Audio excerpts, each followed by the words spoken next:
안녕하세요. 오늘은 제가 인도네시아랑 이 동남아의 물가들에 대해서 조금 이제 어떻게 보면 이제 개념을 좀 잡아드리려고 합니다. 보통 인도네시아나 동남아를 얘기할 때 이제 물가가 싸다. 그래서 뭐 살기 좋다, 은퇴하고 가기 좋다 이런 얘기들을 많이 하시는데 사실 막상 이제 살고 계신 분들의 얘기를 들어보면 그렇게 싸다는 얘기가 많이 들리지 않을 거예요. 그리고 뭐 사실대로 설명한 어떤 유튜브나 아니면 그런 내용들을 보고 댓글들을 보면 야 그렇게 비싼데 왜 거기서 사냐 뭐 이런 얘기도 많이 나올 거예요. 그래서 뭐가 정답이고 아니고를 떠나서 사실에 대해서 왜 가격들이 그런 거인지에 대해서 조금 알려드릴게요.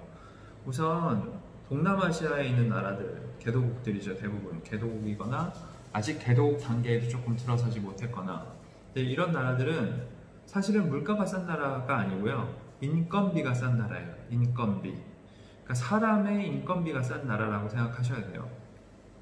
그래서 보통 우리가 물가라고 얘기하면 뭐 물건을 사던 아니면 어떤 서비스를 이용을 하던 그 안에 이제 들어간 여러 가지 가격들이 있잖아요.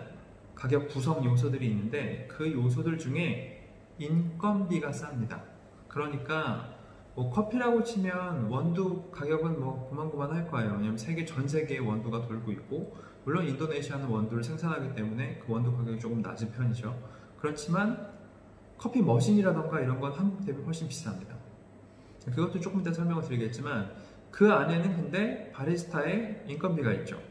그 인건비가 싼 만큼 가격에 영향을 끼치는 거예요. 그래서 기본적으로는 물가가 이제 내가 하려고 하는 게 재화 용역 중에 어떤 걸 구입하느냐, 어떤 걸 제공하느냐, 반대로 또 우리가 사업을 할 수도 있으니까요. 그렇게 봤을 때 중요한 거는 인건비의 비중이에요. 그 가격 안에 현지에서의 인건비가 높으면 그만큼 가격은 한국 대비 저렴해지는 거고요. 만약에 어떤 물건이 있는데 인건비의 비중은 굉장히 낮아요. 그러니까 예를 들면 수입품이에요. 수입품이고 약간 사치품적인 성격이 있다. 뭐 보통의 냉장고가 아니라 어떤 특별한 냉장고다. 자동차도 뭐 2기통, 4기통 이런 작은 차가 아니라 8기통. 독일이나 미국에서 들어온 8기통 차다. 그럼 당연히 사치품으로 분류가 돼서 세금이 막 붙습니다. 그런 것들은 한국보다 훨씬 비싸요. 자동차나 뭐 바이크 같은 경우는 2배 이상 비싼 경우도 수두룩합니다. 그러니까 단순하게 동남아니까 혹은 인도네시아니까 가격이 저렴하겠지. 이거는 틀린 말이에요. 기본적으로 인건비냐 세금이냐. 세금의 포션이 높은 상품이나 재화나 용역이다. 그러면 당연히 가격이 높아지는 거야. 만약에 서비스를 받더라도 그 서비스를 제공하기 위해서 사용해야 되는 어떤 도구나 어떤 뭐 그런 것들이 다 수입품이다. 당연히 인건비 싼 걸 상쇄하고 남을 만큼은 비싸면 비싸지는 거예요. 그래서 이 부분을 이해하고 오시면 내가 어떤 부분들이 비싸고 어떤 부분이 쌀까에 대해 생각해 보실 수 있어요. 기본적으로 뭐 우리가 일반적으로 쓰는 것들 중에 여기가 인도네시아니까요. 발리에서 생산되는 것들이면서 그게 수공예품이거나 손으로 만드는 것들이 많은 것들은 쌉니다. 그러니까 또 어떤 게 있을까요? 이발소 같은 경우, 바버샵, 미용실. 근데 미용실은 조금 약간 다르고요. 바버샵이다 그러면 바버샵에서 쓰는 것 중에 비싼 게 가위 정도 있을까요? 인도네시아산 가위가 후졌으니까 바버들이 좀 잘한 애들은 이제 자기만의 도구를 가지고 있을 것이고 보통은 뭐 일본이나 한국이나 중국에서 만든 가위들을 가지고 있을 거예요. 그럼 미용용품들이나 이런 것들이 해외에서 수입된 것들이고 비싸면 조금 비싸겠지만 기본적으로 뭔가요? 사람 인건비니까 바버샵 같은 건 당연히 싼 거예요. 근데 미용실 중에 살롱 중에 어떤 기구들이 다 수입산을 쓰는 어떤 브랜드화된 미용실이다. 그러면 우리가 생각하는 수준 대비했을 때 가격이 그렇게 싸지 않은 거죠. 그래서 사람들이 보통 놀라는 것 중에 하나가 자동차 가격이에요. 자동차 가격은 상당히 비쌉니다. 뭐 아주 작은 차를 사지 않는 이상은 우리가 한국에서 만약에 뭐 제네시스나 아니면 벤츠 E클래스 같은 걸 탔으니까 내가 인도네시아에 와서 비슷한 급의 제품을 차를 타겠다. 그러면 그 정도 지불하는 걸로는 택도 없고요. 2배 이상은 지불해야 돼요.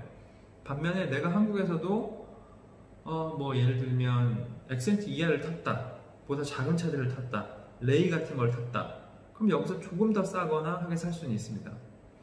그러니까 조금 뭐 받아들이시기에 따라서 어떨지 모르겠지만, 내가 한국에서 생활 수준이 높았다, 그러면 그 생활 수준 높았던 거를 발리나 인도네시아, 동남아에서 유지하고 싶다, 그러면 어쩌면 한국보다 돈이 더 들 수도 있다는 얘기예요. 소비에 관해서 비용이. 만약에 내가 한국에서 소비 수준이 그렇게 높지 않았다, 이제 생활 수준은 사실 소득에서 갈린다고 생각하진 않아요. 소득이 똑같아도 내가 500만 원을 벌고 내 친구도 500만 원을 번다, 내가 2억을 벌고 저 친구가 2억을 번다, 이렇게 나눠도 이제 쓰는 정도가 굉장히 다르잖아요. 이제 소득은 똑같을지라도 소비가 상당히 다를 수 있기 때문에 소비 수준이 다르면 그만큼 차이가 나게 되고, 내가 한국에서 별로 취미생활도 안 하고 딱히 먹는 것도 별로 가리지 않고 입는 것도 그냥 저냥 뭐 특별히 브랜드 가리지 않고 입었다, 그러면 여기서는 훨씬 싸게 잘 생활할 수 있는 거예요. 내가 한국에서도 소비 수준이 높았고 먹어도 일반적인 걸 잘 먹지 않았고 한국에서조차도 이제 수입품 위주로 먹었다라고 하면 여기서는 사실 한국보다 훨씬 더 비싸게 내고 사셔야 된다는 얘기예요. 내가 한식을 위주로 먹는데 발리에 와서, 인도네시아에 와서 내가 해먹는다, 그리고 그 해먹을 때 이런 어떤 농산품이나 이런 것들을 현지 것들로 먹는다, 해서 먹는다, 현지 배추 뭐 이런 걸로 해서 쭉쭉쭉 먹는다, 그러면 싼 거고요. 그냥 라면을 먹어도 한국에서 한국 라면 먹는 게 쌉니다, 인도네시아에서 라면 먹는 것보다. 그러니까 그거에 대해서 중심을 좀 잡아주실 필요가 있어요. 왜, 뭐가 인도네시아에서 싸고 뭐가 동남아에서 비싸고 뭐가 발리에서 경쟁력이 있거나 내가 소비 수준이 어떻게 될지, 내가 생활비가 올라갈지 내려갈지를 감을 잡으실 수 있는 거는 그것이 수입품이냐 아니냐, 그 다음에 그것이 인건비 비중이 얼마나 되느냐에 따라서 생각을 하시면 될 것 같아요. 그래서 또 그 중에서 또 하나 근데 중요하게 생각할 수 있는 건, 우리가 이제 한국에서 먹고 살기 힘들다라고 하시는 분들이나 한국에서 약간 그런 부분에서 불만을 가지신 분들은 대부분은 소득은 그런 대로 괜찮은데 주거 문제가 해결이 잘 안 되기 때문일 거예요. 이제 한국 집값이 워낙 비싸니까. 그런 면에서 이제 동남아가 메리트가 있는 거예요. 동남아는 뭐 다른 물가는 이렇게 저렇고 해도 아주 특별한 곳, 그러니까 수도에 들어가서 가장 번화하는 곳에 가지 않는 이상은, 아니면 베트남처럼 한국 사람들이 잔뜩 가서 이제 뻥튀기를 잔뜩 해놓은 곳이 아닌 이상은 집값이나 땅값은 아직은 꽤 저렴한 편입니다. 그러니까 한국에서 내가 10억짜리 아파트에서 살았는데 거기에서 살 때 주거의 기능으로서 내가 누렸던 아파트의 기능들은 사실 단독주택에 옮기면 뭐 2, 3억이면 다 구현할 수 있어요. 별거 없습니다. 아파트가 비싼 이유는 한국의 땅값이 비싸기 때문이거든요. 그리고 수요 공급의 문제 때문에 비싸지는 거니까 주거의 기능적인 면, 주거의 편의적인 면에서 봤을 때 한국의 단독주택이다, 10억짜리. 여기서는 그런 단독주택을 구현하는 데 있어서는 3, 4억이면 충분해지는 거예요. 다만 내가 집을 마무리 지을 때, 인테리어 할 때 들어가는, 인테리어에 들어가는 제품들, 피니싱 하는 그런 마감재들이나 어떤 뭐 위생기 뭐 이런 것들이 전부 다 수입품인 경우에는, 한국에서 수입품이면 인도네시아에서 대부분 다 수입품이에요. 천연 대리석을 제외하면. 천연 대리석도 뭐 일부 로컬 제품들이 있을 뿐이지, 좀 우리가 좋아하는 어떤 디자인을 가진 대리석들은 다 수입품이거든요. 그런 건 한국만큼 비쌉니다. 그러니까 내가 기능적인 면이나 디자인적인 면에서 그런 부분들을 얼마나 고려해서 선택을 하느냐에 따라서 인도네시아에서의 삶이 훨씬 낮은 비용으로 높은 만족도를 가져갈 수 있느냐 없느냐가 결정이 되는 거예요. 그러니까 여기서 나는 거 뭐 있나요? 나무, 목재죠. 목재, 가죽, 그 다음에 수공예품. 인도네시아에서 인도네시아에 공장이 존재하는 것들. 그러니까 자동차가 일본 자동차 일부 외에는 안 되는 이유도 이런 것들입니다. 한국 차가 아직까지 경쟁력이 없는 이유도 인도네시아에 기본적으로 공장이 없기 때문이고, 그래서 인도네시아에서 많이 팔리는 물건들은 대부분 일제예요. 대부분 일제. 일제들은 인도네시아에 생산하는 공장이 있는 경우가 많이 있거든요. 그래서 일제를 많이 쓰게 될 수밖에 없는 거고, 일제가 아니더라도 동남아에 오랫동안 진출해 있던 기업들의 제품들이 좀 쌉니다. 그래서 뭐 사실 먹는 것도 그렇잖아요. 제가 길거리 음식을 얼마나 먹을 수 있을까요? 제가 길거리 음식을 이제 많이 사 먹을 나이도 좀 지났고, 마흔이 지났으니까 뭐 아이들 데리고 다니면서 길거리에 서서 먹을 건 아니니까요. 그러면은 제가 원래 한국에서 먹던 것들 위주로 먹는다고 하면, 여기서는 인건비, 그러니까 요리사죠. 이제 음식점에서 요리하는 사람의 인건비 비중이 낮은 것들은 그만큼 낮아지는 거예요. 대신에 뭐 식기나 식탁에 들어가는 모든 이런 인테리어나 이런 소품들이나 이런 것들이 다 수입으로 돼 있고, 해당하는 어떤 식당이나 레스토랑이 브랜드 자체가 해외 거고 그렇다라고 하면 당연히 조금 더 비쌀 수 있는 거겠죠. 그래서 자, 동남아, 인도네시아, 발리의 물가의 기준은 인건비와 세금입니다. 인건비가 비싼 것들, 인건비 포션이 높은 것들은 싸고, 세금 포션이 높은 것들, 특히 동남아에서 사치품으로 분류되는 것들, 오토바이인데 단기통이 아니고 단기통, 2기통, 3기통, 4기통, 5기통, 6기통 갈수록 막 비싸지는 거예요. 기하급수적으로 비싸져요. 누적되는 거예요. 누진세처럼.